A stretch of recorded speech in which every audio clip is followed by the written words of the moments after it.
আসসালামু আলাইকুম, শুভেচ্ছা, স্বাগতম।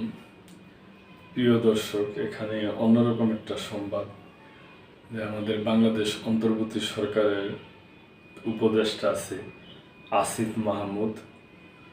উনি আর কি নর্থ সাউথ ইউনিভার্সিটিতে পরীক্ষা দিছে, ভর্তি পরীক্ষা। ওই ব্যাপার নিয়ে সংবাদ।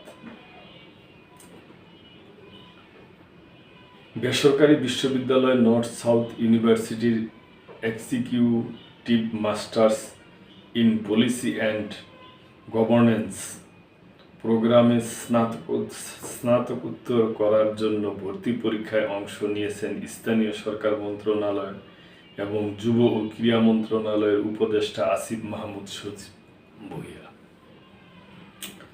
আজ শুক্রবার সকাল থেকে দুপুর পর্যন্ত নর্থ সাউথের ক্যাম্পাসে সশরীরে হাজির হয়ে বিশ্ববিদ্যালয় school of humanities and social সায়েন্সের অধীন পরিচালিত এই প্রোগ্রামের সামার সেশনের 2025 পরীক্ষায় অংশ নেন।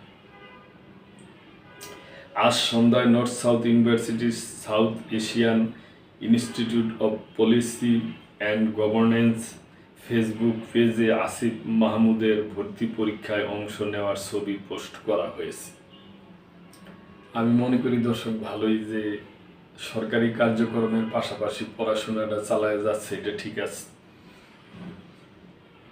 নর্থ সাউথ ইউনিভার্সিটি সূত্রে জানা গেছে, আজ সকাল 10টা থেকে বেলা 1টা পর্যন্ত ইএমপিজি প্রোগ্রামের ভর্তি পরীক্ষা অনুষ্ঠিত হয়। 2-1 দিনের মধ্যেই এই পরীক্ষার ফল প্রকাশ করা হবে। পরীক্ষায় উত্তীর্ণরাই ভর্তি হওয়ার সুযোগ পাবেন। জুলাই গণ অভ্যুত্থানের নেতৃত্বে থাকা বৈষম্য বিরোধী ছাত্র আন্দোলনের সম্মুখ সারির অন্যতম সমন্বয়ক ছিলেন আসিফ মাহমুদ সজীব ভূঁইয়া। অভ্যুত্থানে শেখ হাসিনা সরকারের পতনের পর গত বছরের 8 আগস্ট গঠিত অন্তর্বর্তী সরকারের উপদেষ্টা পরিষদে স্থান পান তিনি। আসিফ মাহমুদ 2017-18 শিক্ষাবর্ষে ঢাকা বিশ্ববিদ্যালয়ের ভাষা বিজ্ঞান বিভাগে ভর্তি হয়েছিলেন। সেখান থেকে তিনি স্নাতক শেষ করছিলেন। ভর্তি পরীক্ষা দিচ্ছেন। ছাত্র জীবনের শুরু থেকেই ছাত্র অধিকার পরিষদের রাজনীতিতে যুক্ত ছিলেন আসিফ মাহমুদ।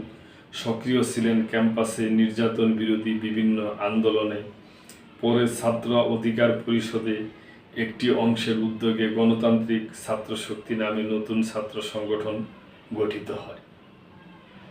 আসিফ ছিলেন এর অন্যতম উদ্যোক্তা। তিনি ছাত্র শক্তির ঢাকা বিশ্ববিদ্যালয় শাখার আহ্বায়ক ছিলেন। জুলাই অভ্যুত্থানের সম্মুখ সারির নেতাদের অধিকাংশই ছাত্র শক্তির নেতা ছিলেন।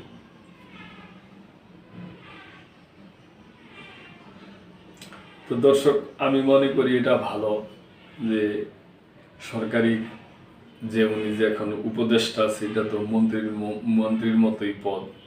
এই কার্যক্রমের পাশাপাশি যে উনি ওনার পড়াশোনাটা চালায় যাচ্ছে, এটা ঠিক। এবং ওনার দেখা দেখি আর অন্যান্য ছাত্ররা যারা আছে তারা পড়াশোনার দিকে মনোনিবেশ করবে, এটাই আমাদের আশা। তার কারণ পড়াশোনা শেষ করে রাজনীতি করা এটাই ভালো।